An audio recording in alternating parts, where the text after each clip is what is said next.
Guantanamera, Guajira, Guantanamera, Guantanamera, Guajira. C'est l'histoire d'un procès. Un procès stupéfiant pour le peuple cubain. Pendant 3 semaines, au début de l'été 1989, un tribunal militaire juge un homme, un héros de la Révolution, maintenant dénoncé comme traître. Tous les soirs, le procès est montré à la télévision. Pas en direct, car il faut éviter les surprises, avec quelques heures de retard, pour prendre le temps de remonter les images et s'assurer qu'elles soient conformes aux thèses officielles. Principal accusé, le général Arnaldo Ochoa Sánchez, communément appelé Ochoa. Il vient d'avoir 49 ans, il est l'un des plus anciens compagnons de Fidel Castro.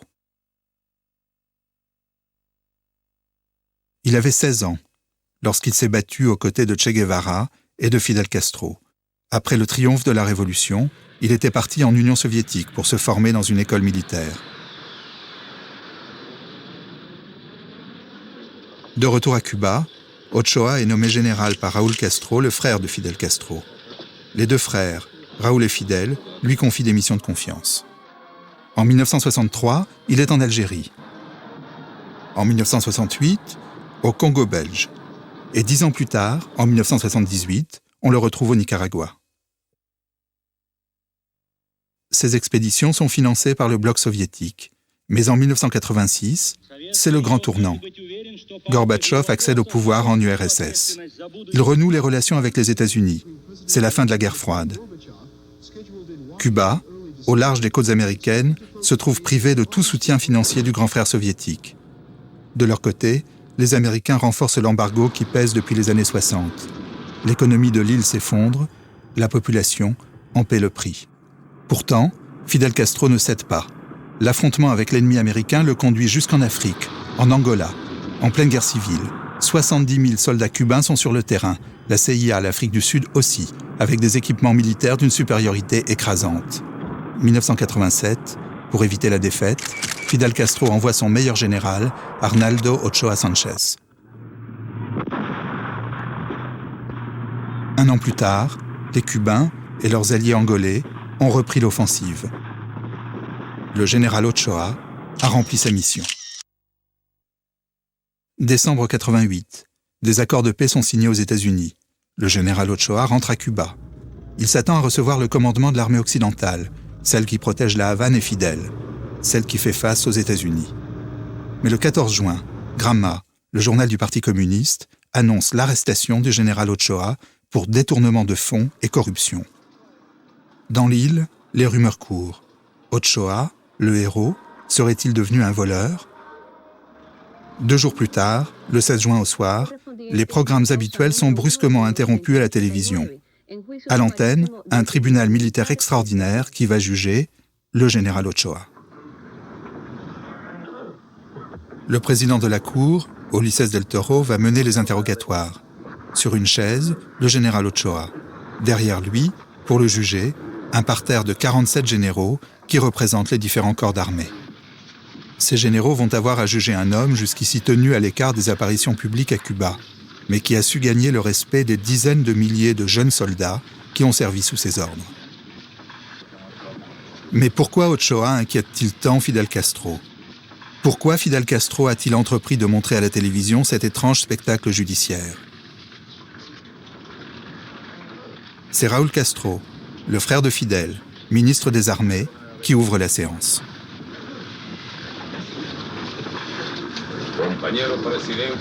Camarades présidents du tribunal d'honneur,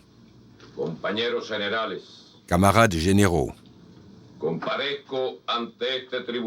je comparais devant ce tribunal d'honneur dans l'intention de contribuer à l'analyse des faits qui ont conduit à l'arrestation du général de division Arnaldo Ochoa Sánchez le 12 juin passé.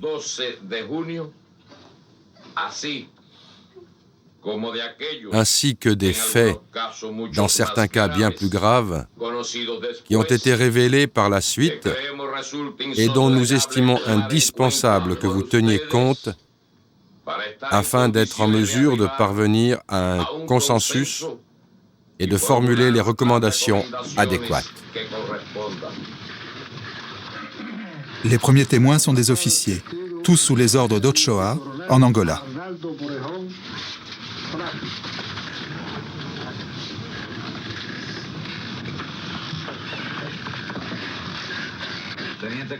Lieutenant-colonel Arnaldo Morejón Plat, vous devez vous en tenir dans votre déclaration à la plus stricte vérité. En ma qualité de président du tribunal, je vais vous poser quelques questions.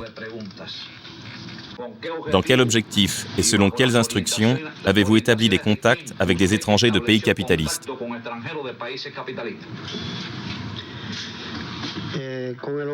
L'objectif était d'effectuer quelques ventes de produits. Cette vente de produits avait pour objectif de chercher ou obtenir de l'argent pour aider l'économie du pays. Qui vous a donné Cette instruction, je l'ai reçue personnellement du général de division Arnaldo Ochoa Sanchez. Concrètement, que vous a-t-il dit? Il m'a dit presque textuellement que ces opérations étaient autorisées par le ministre des Phares et le commandant en chef, et que personne n'emmènerait quoi que ce soit à la maison, mais que tout l'argent obtenu servirait à aider à résoudre les problèmes de l'économie nationale.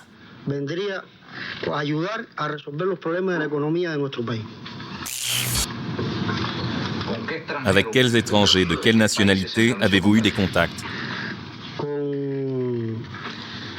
Avec des Français dans la zone de Punta Negra, avec des Angolais qui se consacraient au commerce de l'ivoire, et avec des Suédois. Quelles transactions ont-elles eu lieu? En vérité, quelques transactions ont débuté, mais aucune d'entre elles ne s'est concrétisée. Dans le cas de Punta Negra, l'objectif était la vente de poissons et de viande. Et dans le cas de Luanda, avec quelques commerçants angolais, les mêmes produits et d'autres produits alimentaires.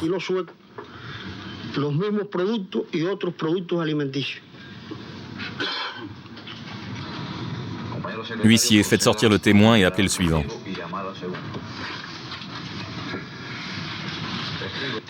Témoin, vous devez vous en tenir dans votre déclaration à la plus stricte vérité. Quand avez-vous commencé à travailler dans le groupe spécial des devises et pris connaissance de son fonctionnement? C'était au mois de mars 1988. C'est à ce moment-là que j'ai pris connaissance de son fonctionnement et que j'ai commencé à travailler dans le groupe. Nous souhaiterions que vous nous expliquiez auprès de qui vous effectuiez les échanges de produits et que vous vous référiez concrètement à la contrebande avec les Angolais et avec les étrangers. Eh bien, en ce qui concerne les échanges de produits que je faisais, c'était avec les commerçants qu'il y avait en Angola, dans ce qu'on appelle le marché noir ou Candonga, comme on l'appelle là-bas. C'est dans ces lieux que j'échangeais les produits et j'achetais tout ce que l'intendance ne pouvait me procurer parce qu'on en manquait. Dans ce cas, par exemple, des bananes, des salades, de la viande, des fruits, des légumes, tout ce dont nous manquions, et j'échangeais ces fournitures contre des produits. Quelle était la finalité de ces produits que vous échangez? Ces produits, l'objectif final, c'était d'obtenir des dollars à travers eux. À part ce troc ou cette contrebande, quel genre d'affaires réalisiez-vous dans le but d'obtenir des devises? Dans le but d'obtenir des devises, j'ai reçu l'ordre du lieutenant, du colonel Antonio, et directement du général de division Arnaldo Ochoa, de vendre du sucre contre des dollars.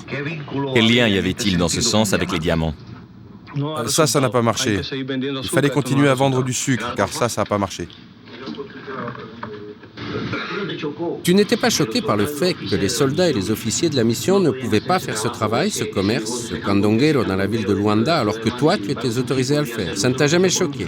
Ça ne t'a pas choqué que dans les réunions du parti, on discute de marché noir auquel se livrent des officiers et des soldats, et que malgré ça, tu le pratiquais dans une impunité totale. Ça ne t'a jamais choqué. Non, puisque c'était mon travail, candonguero. J'avais une autorisation et ma fonction, c'était de gérer ce qui manquait à la base.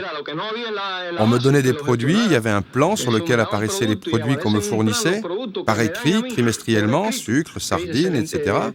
Donc destinés au troc, pour faire ce candonguero officiel autorisé par le général de division Arnaldo Ochoa avec sa signature. Ce qui fait que pour moi, ce n'était pas du marché noir, c'était mon travail habituel. Et ça ne te choquait pas que toi, tu puisses le faire et que les autres ne puissent pas? Non, ce qui me choquait, c'était de devoir m'habiller en civil pour faire ça, mais pas le reste. Non, le reste, je le faisais bien, je le faisais en cherchant et en travaillant. Chaque fois que je trouvais des bananes, je les payais volontiers parce que ça se transformerait en argent pour Cuba. Je le faisais. Si on m'avait demandé du venin de serpent, je l'aurais cherché et je l'aurais ramené.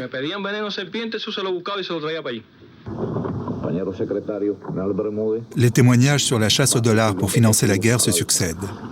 Cela n'étonne guère les téléspectateurs cubains. Eux aussi font du marché noir pour survivre. Sans l'aide des Russes, la vie quotidienne est un cauchemar. Et faire la guerre est une folie. La guerre d'Angola a été très impopulaire. Elle a mobilisé 70 000 hommes et causé 2000 morts. Sur le champ de bataille, le général Ochoa n'obéissait plus aux ordres de Fidel Castro, trop éloigné du théâtre des opérations. Quelques jours après l'ouverture du procès, la télévision annonce soudain que le général Ochoa se livrait au trafic de drogue. Son aide de camp est appelé à la barre pour en témoigner.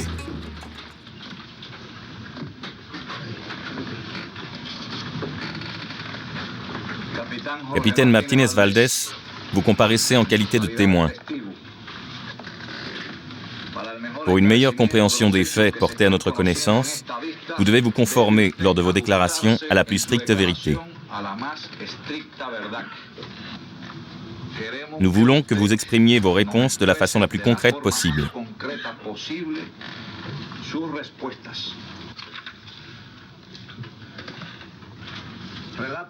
Au cours des voyages en Colombie, avec qui êtes-vous entré en contact et dans quel objectif? Le voyage en Colombie se produit alors que j'étais déjà en République populaire d'Angola. Je reçois l'ordre du général de division Ochoa d'aller à Cuba et d'entrer en contact avec le colonel Antonio de la Guardia. Celui-ci ayant reçu une invitation du trafiquant de drogue Pablo Escobar à faire une visite à sa propriété de Colombie pour mettre quelques transactions au point. Le général de division Ochoa m'envoie en qualité de représentant à cette réunion du colonel Antonio de la Guardia. Je continue? Continuez. Les Colombiens ont fait plusieurs propositions. Leur première demande concernait du papier-monnaie permettant de fabriquer des dollars légaux. Ils s'étaient procuré une machine et n'avaient plus besoin que de papier. Une autre de leurs propositions concernait l'installation d'une usine d'un laboratoire de cocaïne, ici à Cuba. Une autre proposition concernait la possibilité de faire des mouvements maritimes de navires en provenance de Colombie et à destination des États-Unis en les faisant passer par Cuba. Un autre point qu'ils exposent, c'est... Je ne m'en souviens plus. Mais l'autre point qu'ils exposent concerne la drogue entre le Mexique et la Colombie. Quel engagement a-t-on pris par rapport à ces propositions? L'engagement du groupe cubain a été, la seule chose qu'il a acceptée, c'était de gérer le papier-monnaie et de les aider à faire passer les navires de Colombie aux États-Unis par Cuba. Les étapes suivantes? Pour les étapes suivantes, je suis allé en Colombie en tant avec un faux passeport. Là-bas, je me suis adressé tout d'abord au frère de Pablo Escobar. Et ensuite, on m'a emmené dans la maison, à la propriété de Pablo Escobar. C'est une propriété éloignée de Medellín, entourée d'une garnison, d'une force de sécurité. Et c'est là que s'est déroulée la réunion avec Pablo Escobar, le trafiquant de drogue Pablo Escobar. Le contenu de cette réunion, c'était là. On a parlé de blanchiment. d'argent. Ils n'étaient pas intéressés par le blanchiment d'argent aux États-Unis. Ils ont demandé à acheter des missiles sol-air pour pouvoir se défendre, pour la défense personnelle d'Escobar, étant donné qu'on avait déjà tenté à plusieurs reprises de le capturer. Et ces tentatives se faisaient par hélicoptère. Ils cherchaient donc des missiles sol-air pour se défendre contre ce genre d'attaque.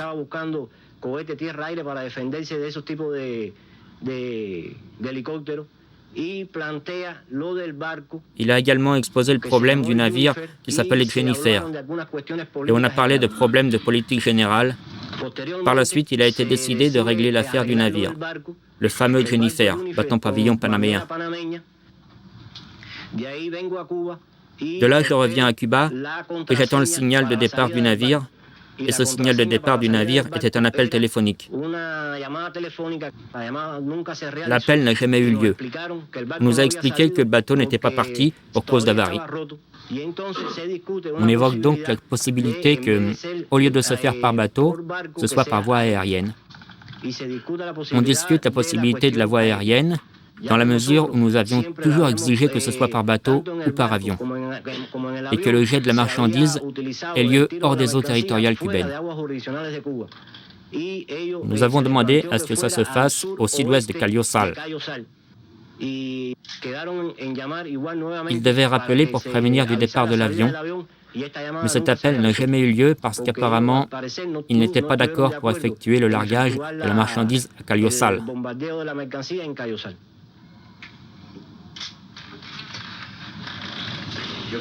Je voudrais que vous nous expliquiez comment vous rendiez compte à Ochoa de ces questions et quelles instructions vous receviez de lui pour mener à bien ces transactions.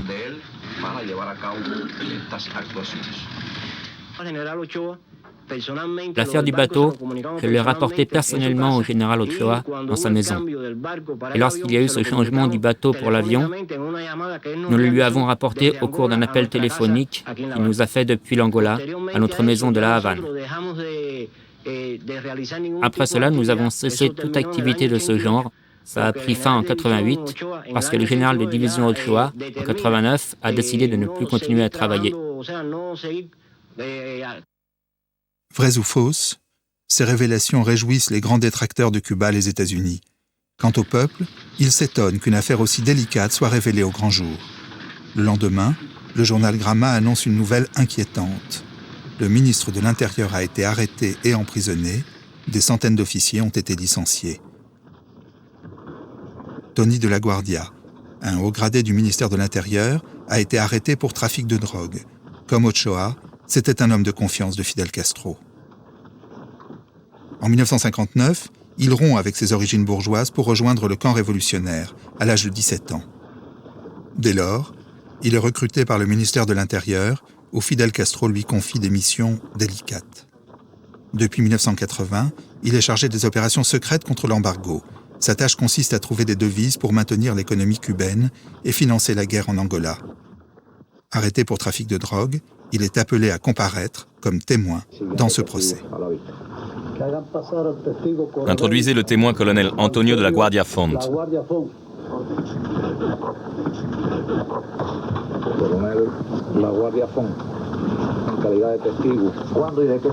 Quand et de quelle façon vous et Ochoa parlez-vous de ce problème? En Angola, en 88. Oui. Le général Ochoa m'a... En parlant des besoins économiques du pays, surgit alors le thème de la drogue, qui pourrait rapporter de grosses sommes d'argent, ce qui pourrait aider le pays. Il m'expose alors la possibilité d'obtenir 2 à 3 000 millions en l'espace de 6 ou 7 mois. Moi, bien sûr, le niveau opérationnel qui était le mien ne permettait pas de gérer une telle quantité d'argent. Il fallait traiter avec d'autres contacts.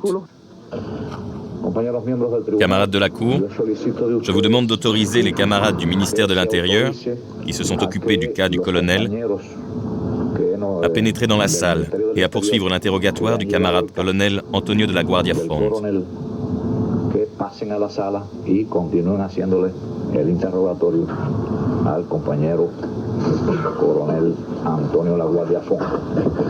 Vous êtes d'accord?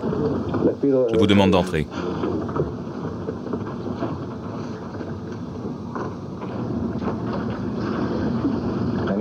Lieutenant-colonel Alvarez Lugo, c'est à vous. Détenu. Qui a dirigé les opérations de trafic de stupéfiants dans le département? Dans ce département, c'était moi. Non, je demande qui dirigeait. Non, moi, en réalité, celui qui autorisait l'opération, c'était moi. Je n'ai jamais directement participé. C'est-à-dire contrôler directement les opérations jusqu'au bout. Je n'ai jamais pu le faire étant donné que je ne suis jamais entré en relation avec les trafiquants. C'est-à-dire que pour pouvoir réellement diriger tout ça, il aurait fallu que j'y sois, que j'entre en contact direct pour savoir de quelle quantité on parlait, comment on allait s'y prendre, où ça allait se faire. Quel serait le gain réel, tout ça? Je l'apprenais toujours par l'intermédiaire de l'officier, le chef. Ils étaient deux chefs à diriger les opérations. L'un était Elmer et l'autre Amado Padrón. Ce sont eux qui m'informaient de l'opération qu'ils allaient faire et de son objectif. Ensuite, ils l'exécutaient. Vous voulez dire que c'était leur faute? Non, non, c'était bien ma faute. J'assume la responsabilité d'être le chef et de ne pas avoir, si je le faisais, de ne pas l'avoir contrôlé. Je ne l'ai pas contrôlé et j'en porte la responsabilité totale. Précisez-nous la façon dont les installations maritimes étaient utilisées. Comment faisiez-vous pour utiliser les installations maritimes ou navales pour assurer tout ce processus? Ce n'était pas... Les vedettes entraient à Baradero.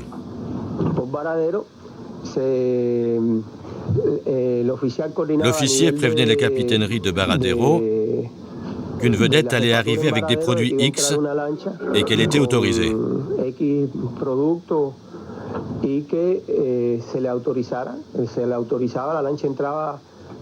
La vedette arrivait à 7 ou 8 heures ou vers 9 heures du soir. Le garde-frontière gardait la vedette et l'officier emmenait son contact, l'emmenait dans une maison.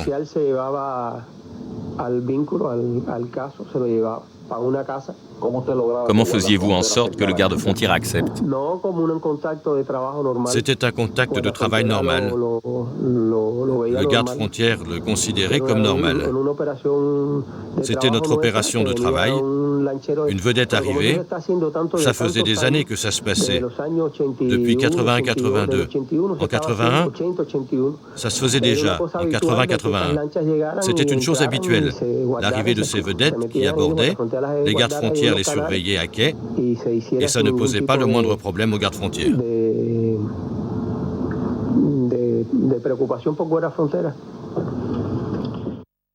Habitué à la clandestinité, Tony de la Guardia a du mal à s'expliquer en public. Depuis 1980, il a toujours pratiqué des trafics illicites, mais autorisés par l'État. Pour chaque guerre engagée, Congo, Éthiopie, Angola, il lui fallait faire l'impossible pour les financer. Fidel Castro ne l'ignorait pas. Certes, le trafic de drogue ne s'accorde pas avec l'idéal de la révolution, mais il est tellement profitable. Le pouvoir préfère fermer les yeux. Avez-vous pensé, à un moment quelconque, que ça pouvait être découvert?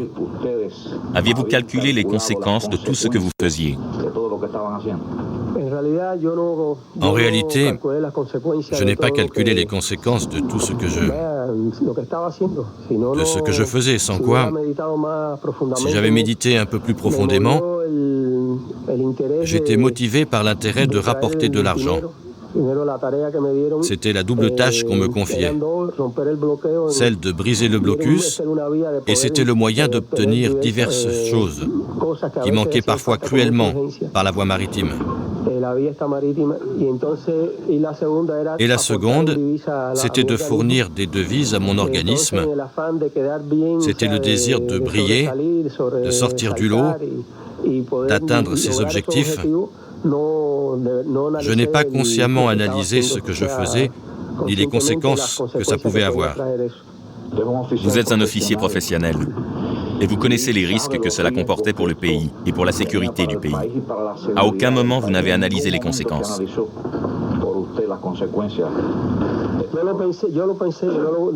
J'y ai pensé, je ne peux pas dire le contraire.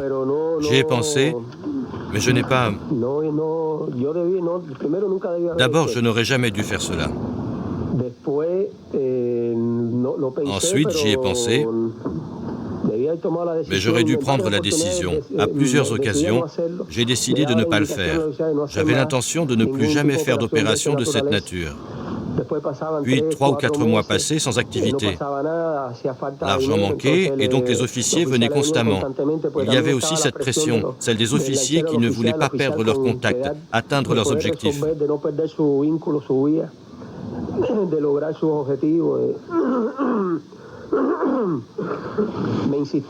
Il exigeait et j'autorisais l'opération. Lorsque vous passez au département, vous allez dans une intention bien définie par votre chef. Oui, en effet. Bien définie. Et vous savez donc par vos officiers quels sont les contacts pour pénétrer le milieu du trafic de stupéfiants. Non, Lorsqu'on me détache des commandos pour m'envoyer ici, on me donne pour tâche de créer une structure dans l'optique de briser le blocus. Ça, nous le savons déjà. Lorsque je passe au renseignement, au service des devises étrangères, les officiers commencent à me demander avec insistance d'effectuer une opération. Ces officiers sont sous vos ordres. Ils sont sous mes À ordres. aucun moment, vous n'avez porté la chose à la connaissance de vos supérieurs. Jamais, je ne l'ai jamais fait. Et pourquoi pas? Je ne l'ai pas fait parce Pourquoi? que... Vous n'étiez pas conscient qu'il s'agissait là d'une erreur grave, de tout ce que cela impliquait? Si j'étais parfaitement conscient que c'était une erreur grave, et ce que ça impliquait.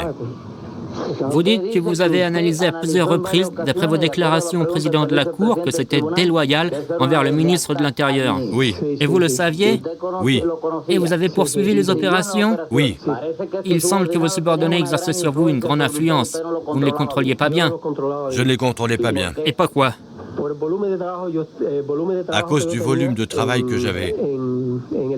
Au département, je n'avais pas de moyens de contrôle réels.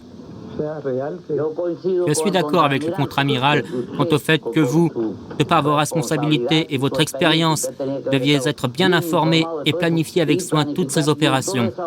On ne peut pas admettre aussi simplement une telle attitude, si grave de votre part, qu'elle ait pu passer comme ça, comme vous essayez de nous le faire croire. Je ne pense pas que ça ait pu se passer comme ça. Je souhaiterais que vous puissiez interroger les officiers et constater le degré de contrôle que je possédais sur les opérations. Je ne crois pas que vous voyez bien quel était le contrôle que j'exerçais sur les opérations, quelle était ma participation. Vous êtes donc conscient d'avoir commis une haute trahison? Oui, j'en suis conscient. Vous en êtes conscient? Oui, j'en suis conscient. En mettant à jour les trafics officiels du département dirigé par Tony de la Guardia et en montrant les liens de ce dernier avec Ochoa, les militaires suggèrent la culpabilité du général dans ce trafic sans avoir à produire de preuves. Le général Ochoa est coupable, un point c'est tout. Après un entretien dans les coulisses, on donne la parole au général.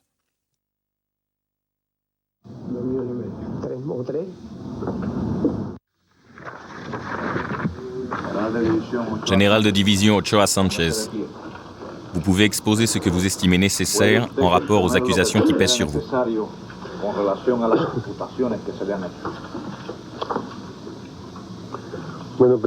Bien, Monsieur le Président. Avant de parler des accusations qui pèsent sur moi, je me sens le devoir élémentaire, parce que ce fut ma préoccupation centrale tout au long de ces journées,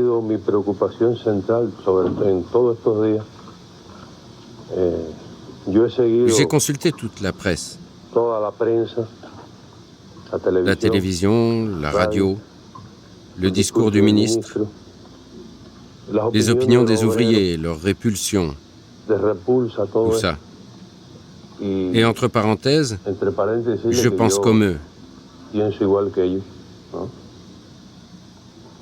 En aucune façon dans ma vie, je n'essayerai de justifier aucun acte de ce genre. À présent, ma préoccupation centrale a été non pas ma personne, mais la révolution. Pourquoi? Parce que la révolution, à travers toute l'histoire, a toujours eu une politique très claire, très définie, par rapport aux agissements des trafiquants de drogue. a todos estos menesteres del narcotráfico. Et alors que le parti affirmait qu'il n'avait rien à voir avec ça,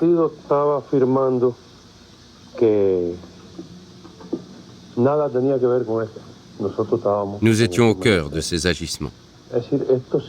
C'est-à-dire que tout ceci, sans aucun doute, pouvait créer ou a bel et bien suscité chez l'ennemi de grands doutes sur la véracité des affirmations de la Révolution. Et tout spécialement le commandant en chef, qui a toujours eu une ligne politique très claire à ce propos. Je souhaite, devant cette cour, bien que je pense que vous le sachiez, affirmer que ni le commandant en chef, ni le ministre, ni le parti, ni le gouvernement, ni personne dans l'armée n'a jamais rien eu à voir avec tout ça, que tout a été fait sur mon instigation. Et je souhaite avant tout assumer cette responsabilité, étant donné que je crois que c'est une responsabilité des plus graves, vu le contexte national et international qui l'entoure.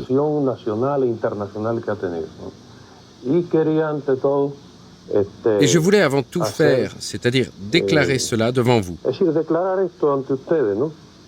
Parce que vraiment, je le répète, il n'y a rien dans mon esprit de personnel, bien loin de là.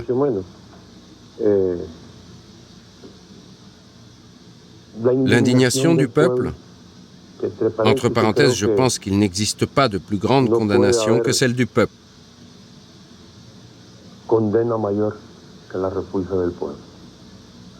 Il n'y a aucune réponse possible à ça. Je suis le responsable matériel, celui qui a imaginé tout ça, moral, de toutes les manières. Ceux qui m'ont suivi là-bas n'ont rien fait qui ne soit de mon fait.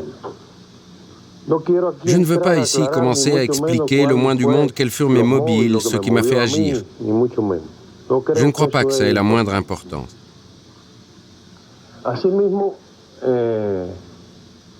De plus, je suis conscient, dans ce cas particulier, au sein du corps des généraux, de la tâche sur l'honneur des généraux dont je suis responsable. J'ai pensé à l'indignité de tout ça.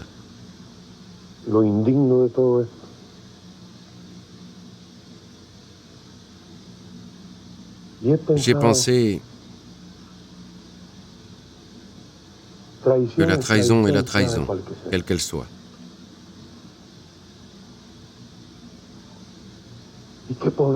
Et que vont dire bien des gens de nos généraux? Hier, un bandit a trahi le général Del Pino. Je sens en moi la profonde douleur d'avoir fait cette tâche sur notre corps des généraux.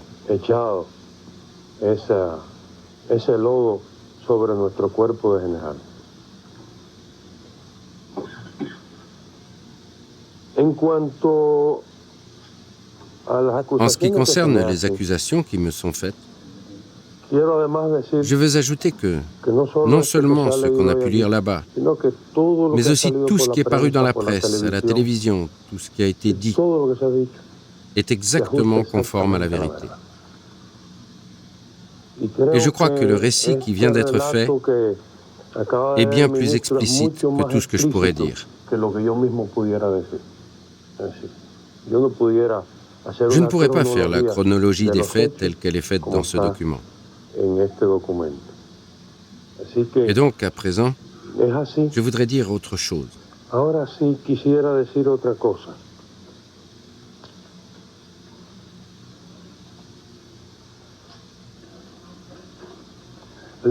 Quelque chose qui est exactement ainsi. J'y ai beaucoup pensé. J'ai pensé, que dire ici aujourd'hui? Parmi toutes ces choses, comment être le plus concis possible et faire passer l'idée de notre responsabilité?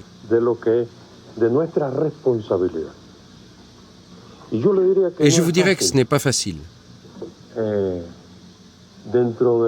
Au sein des tourments que j'ai vécus et que je vis pour avoir trahi la patrie, de se concentrer sur les motifs qui, petit à petit, m'ont amené à ce stade de dépravation.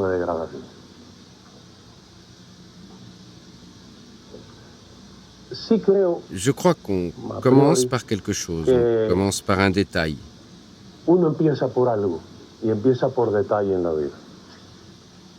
Je dirais qu'on commence par grogner quand on reçoit un ordre et qu'on finit par penser que tout ce qui vient du commandement est mauvais.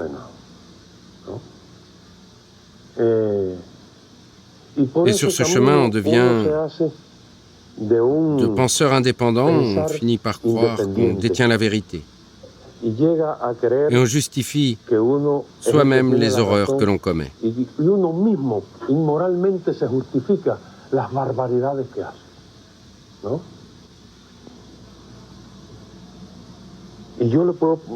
Je peux vous donner un exemple. La vérité est ici, telle que je me la représentais à un moment donné.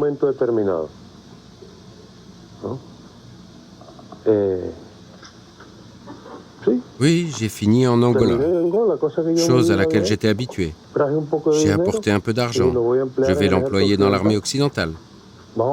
Disons que ce n'est pas si méchant, je vais l'employer dans l'armée occidentale. Là-bas, il manque 100 choses, c'est-à-dire n'importe quelle immoralité peut être justifiée par celui qui la commet. Parce que quand on arrive à un moment de ce genre, on ne sait plus soi-même ce qu'on fait. On perd la tête. On perd la tête. Et je le répète, il y a certaines choses, ce n'est pas qu'elles soient injustifiables, mais on ne peut pas se les expliquer soi-même. On ne peut pas se les expliquer soi-même. Et ce n'est pas par manque de courage, mais les mots manquent, parce que vous et le peuple n'êtes pas les seuls à être indignés.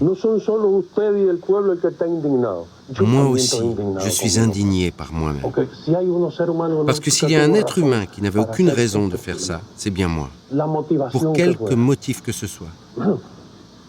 Bien sûr, on fait des choses et des choses et des choses isolées. Et lorsque je les vois aujourd'hui, on voit la grande horreur qu'on a commise. Sur le moment, on ne le voit pas comme ça. Mais il n'y a aucun doute que c'est de là que vient la dépravation. Problèmes moraux, problèmes de tout genre que je ne pense pas utile de répéter.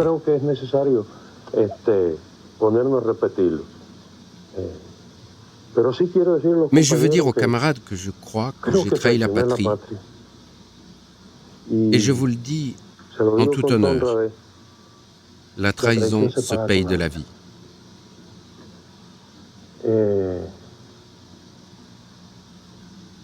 Je me suis corrompu, hélas. Alors que jamais dans ma vie, je n'ai manqué d'aide. Mais cette aide vient de ce que savent les camarades, pas de ce que les camarades ignorent. Je ne crois pas qu'il y ait meilleure aide que celle dont je n'ai jamais voulu. L'auto-analyse. Lorsqu'on s'auto-analyse pour savoir si on est d'accord avec sa propre conduite ou non. Je pense qu'il y a des individus plus enclins à ce genre de choses de par leur caractère, et j'en fais partie. D'autres sont plus disciplinés, car en plus de l'être, c'est leur pratique, et ils sont moins enclins à ça.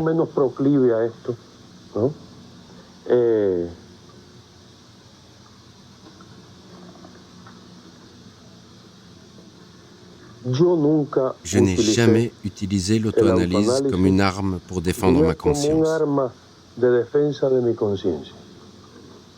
crois que je ne l'ai jamais utilisée.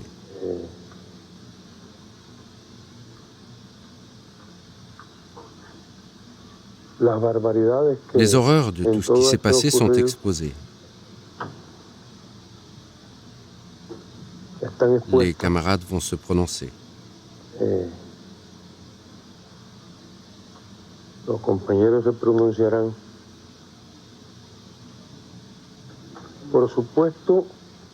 Bien entendu, je suis conscient que ce n'est pas ce qui me reste à vivre, que même 200 ans de vie héroïque ne me donneraient pas un bilan utile à la Révolution. Une telle vanité ne me vient pas à l'esprit. Celui qui parle ici, aujourd'hui, après tout ce qui s'est passé, n'ayez pas le moindre doute que c'est un révolutionnaire bien plus véritable que celui d'il y a 20 ans. N'ayez aucun doute. Modestement, autant que faire se peut, en accord avec la décision qui sera prise dans mon cas, Je suis convaincu que je continuerai d'être révolutionnaire Seguiré siendo revolucionario et propre. y limpio. Y limpio.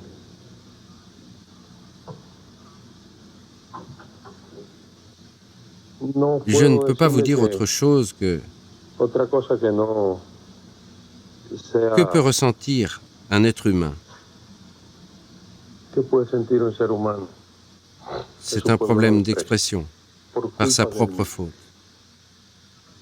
Je crois qu'aujourd'hui, le tribunal de ma conscience est plus sévère que cette cour.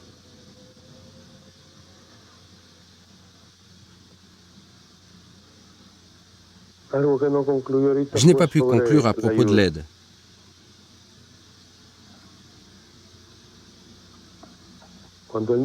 Lorsque le ministre m'a appelé, je crois que j'aurais dû commencer par là, il m'a appelé à 2 reprises. Je dois dire que je lui ai menti.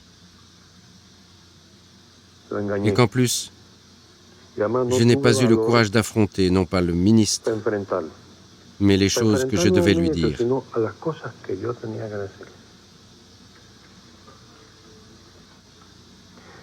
Lorsque je m'y suis décidé, il était trop tard. Et je m'y suis décidé parce que je savais que ça allait se savoir, pas parce que j'aurais pu m'en tirer. Car je suis sûr d'une chose.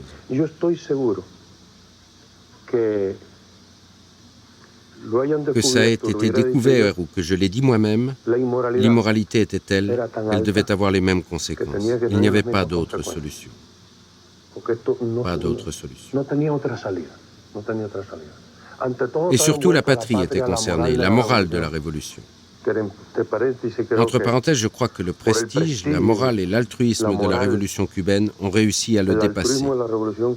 Mais il n'y avait pas d'autre solution.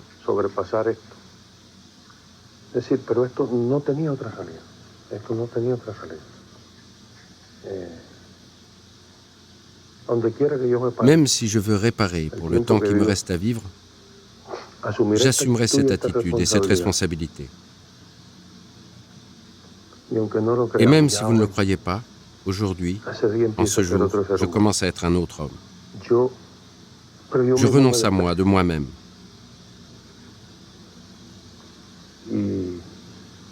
À toute raison de vivre. Et je n'espère plus rien. Ce n'est pas tout ce que je voulais dire, s'il m'est possible de continuer plus tard. Les téléspectateurs cubains sont médusés par cette longue autocritique. Ochoa ne se défend pas de l'accusation de trafic de drogue. Il ne se justifie pas, comme s'il pressentait que son sort était déjà scellé en haut lieu. A-t-il été torturé, privé de sommeil? A-t-on menacé sa famille? Comment peut-il accepter d'être si injustement traîné dans la boue? Quant au tribunal, il se garde de l'interroger sur les aveux de son aide de camp. Quand le président prend la parole, c'est pour régler ses comptes avec les Américains qu'il suppose très attentifs au déroulement de ce procès. Nous avions une série de questions à vous poser. Mais votre déposition, consistant à reconnaître les accusations et les charges qui pèsent sur vous, nous dispense de vous poser ces questions. Et nous ne souhaitons plus que vous en posez 2. La première est la suivante. Comment avez-vous été traité depuis votre arrestation? La primera pregunta es la siguiente. ¿Qué tratamiento ha recibido usted desde que fue arrestado? Parfaitement. Le traitement que la Révolution réserve à tous les détenus. Dans mon cas, je crois avoir reçu non pas un traitement de prisonnier, mais un traitement normal. Vous pouviez parler un peu plus fort. Je dis que dans mon cas, j'ai reçu un excellent traitement. Je n'ai rien à dire contre.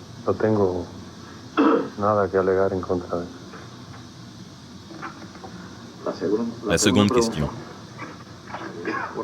On entend dire que vous avez été arrêté pour vous être opposé à la politique de la Révolution. Je me réfère là aux éléments contre-révolutionnaires.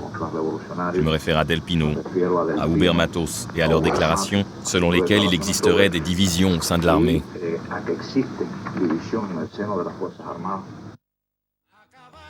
Cette question fait allusion aux rumeurs qui courent depuis le début du procès. Le général Ochoa, formé dans les écoles soviétiques, aurait conservé d'excellentes relations avec les Russes.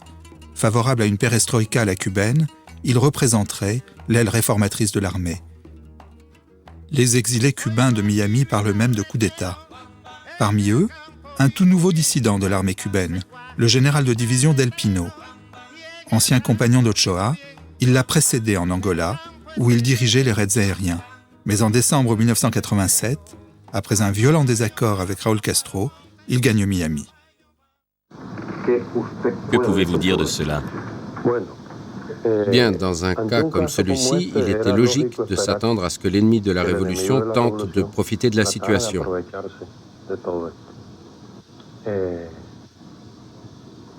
Il n'y a rien à dire à ce propos. Je n'ai jamais lutté contre la révolution, ni n'ai jamais rien eu contre elle. Bien au contraire.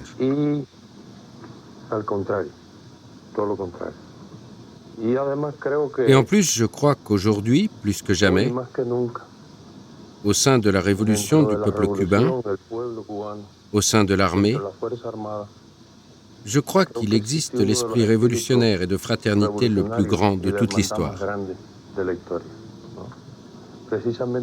Et je crois que c'est justement une des raisons de la commotion que tout ceci a créée.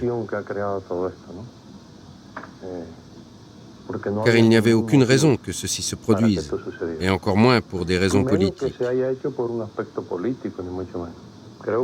Je crois qu'il fallait s'attendre à ce que l'ennemi essaye de se servir de tout ça.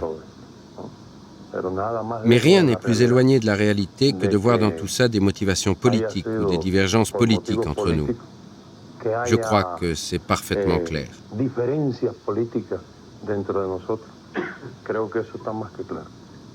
Mais il ne suffit pas qu'Ochoa démente la rumeur. Raúl et Fidel Castro tiennent à démontrer qu'ils contrôlent toujours l'armée, en contraignant chacun des 47 généraux à condamner publiquement Ochoa.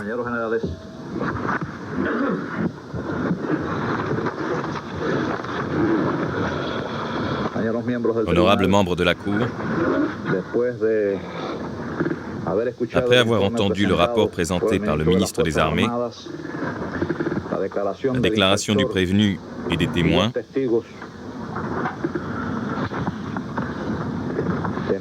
nous possédons les éléments nécessaires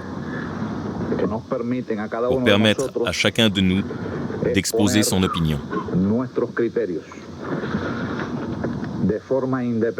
En toute indépendance, nous souhaitons que cette intervention de chacun des membres de la Cour soit brève et concrète, soulignant deux questions principales. Votre opinion quant à la culpabilité du général de division Ochoa Sanchez face aux graves accusations qui pèsent sur lui et les recommandations que vous estimez devoir prendre en compte pour que nous formulions nos propositions au ministre des Armées révolutionnaires.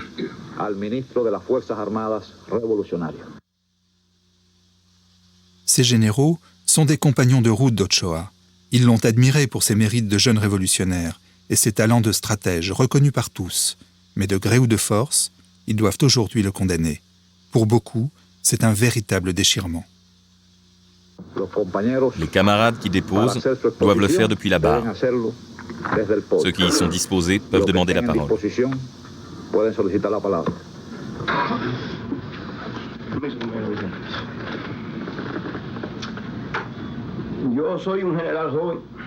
Je suis un jeune général.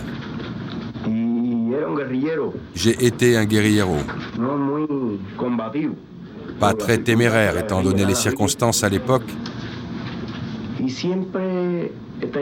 mais j'ai toujours eu une grande tendresse pour les anciens guérilleros et les internationalistes.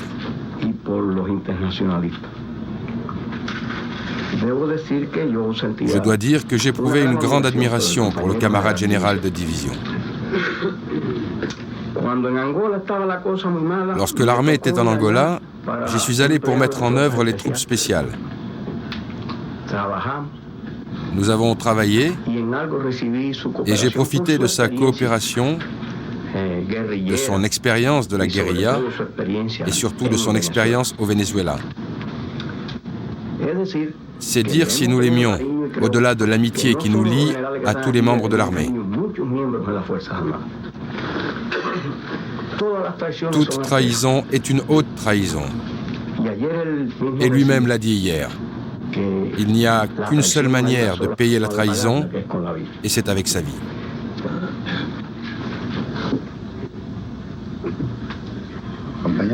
Camarade président, ce n'est pas facile pour nous, parce que nous avons toujours travaillé aux côtés du camarade Ochoa.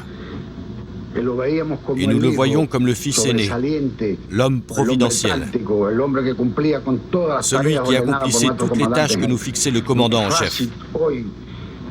Il n'est pas facile de le voir ici, aujourd'hui, comme un traître, non seulement à notre patrie, mais à notre peuple et à notre commandant en chef. Nous demandons qu'il soit chassé de l'armée, qu'il soit dégradé, qu'il soit déchu de toutes ses décorations et de l'ordre de héros de la République qui a donné tant de joie à notre peuple lorsqu'il lui a été décerné par notre commandant en chef à Santiago de Cuba et qu'il se souvienne des mots prononcés par notre chef.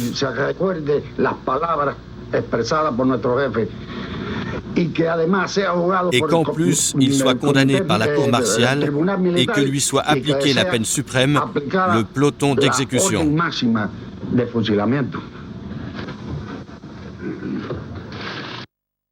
Tous les généraux ont voté la peine de mort. C'est maintenant au tour du président de la Cour de s'exprimer.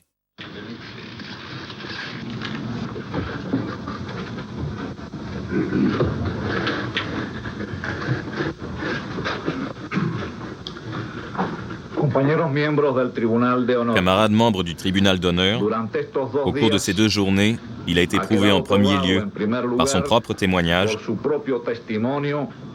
la trahison du général de division Ochoa Sanchez. Je ne vais pas exposer la grande indignation que je ressens ces jours-ci face à cette trahison. Trahison de notre peuple, du parti, de notre commandant en chef et de nous tous.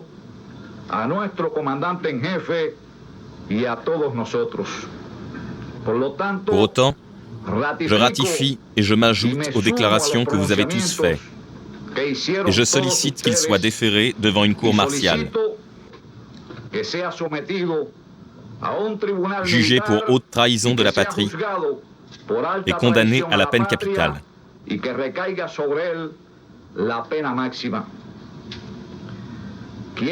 Je veux profiter de cet instant pour réfléchir avec vous. Le cas d'Ochoa nous démontre que là où il y a des défauts, les généraux des armées révolutionnaires doivent être des exemples et agir comme il convient à des communistes de la patrie de Martí, comme nous l'a toujours enseigné notre commandant en chef.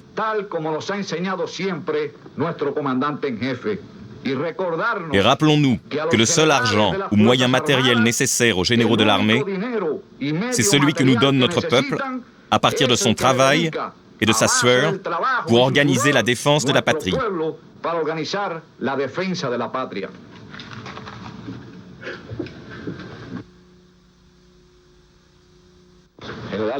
Général de division Ochoa Sanchez, levez-vous. Le tribunal vous demande d'exposer votre opinion après avoir entendu celle de tous vos camarades. Très bien. Je souhaite tout d'abord dire à tous les membres du tribunal que je conserverai une attitude digne de qui fut un général de l'armée, et jusqu'au bout. Deuxièmement, leur dire que je n'ai absolument aucun reproche à faire à tout ce qui a été dit ici, car je partage toutes les opinions qui ont été exprimées jusqu'à présent.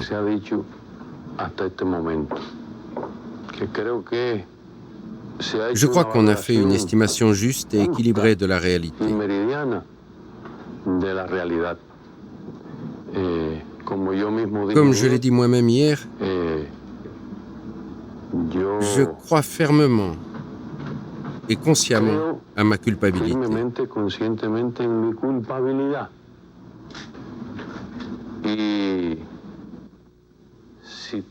Et si je peux encore servir, ne serait-ce que de mauvais exemple, la révolution peut disposer de moi. Et cette condamnation, qui peut bien entendu être au peloton d'exécution, si elle survenait à cet instant, je vous promets à tous que ma dernière pensée sera pour Fidel et pour la grande révolution qu'il a donnée à ce peuple. Merci. Ces paroles pleines de dignité impressionnent les Cubains. Les rapports des services de renseignement désignent le général Ochoa comme l'homme le plus populaire de Cuba et dans la diaspora cubaine.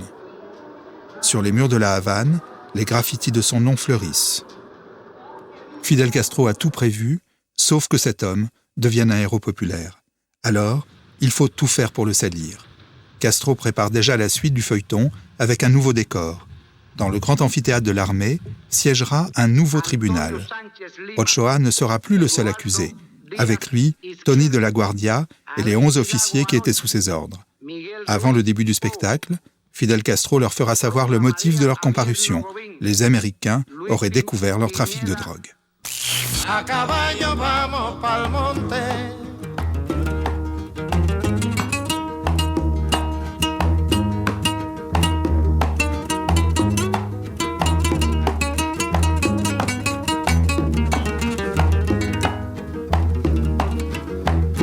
Soy guajiro y carretero, en el campo vivo bien.